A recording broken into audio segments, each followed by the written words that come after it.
I worked very hard to be independent and safe as a person with a disability.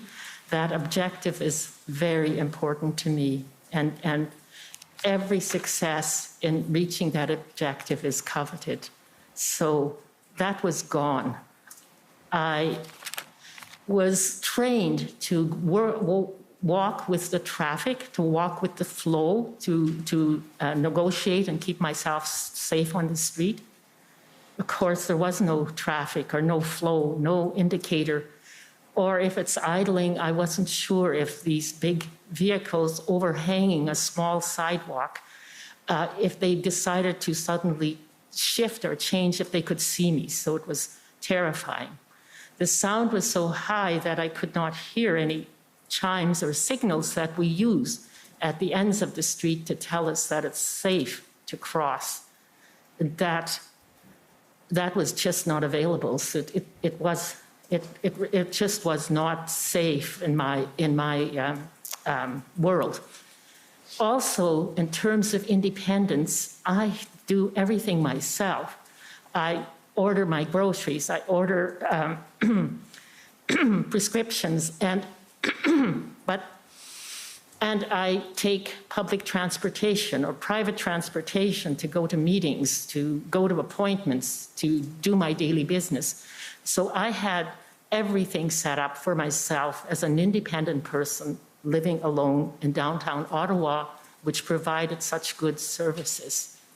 But immediately, there was no taxi, no Uber, no paratranspo, no grocery delivery, which I depended on, no taxi even to go and get some,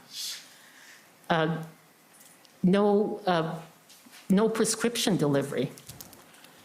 Some way had to be figured out how to obtain all the necessities of life. The restrictions on my ability to get food was gone, or was there. So that was the impact in terms of my mobility. So I found myself trapped. And can I confirm, Ms. Delalonde, I noticed you walk with a white cane. Can you confirm, do you have a visual impairment? Yes. Okay. And does that visual impairment then cause you to rely on sounds and hearing in order to get around outside? That is a huge, huge assist in for me to have safe mobility outside and for me to remain independent, yes. Very critical are the sounds.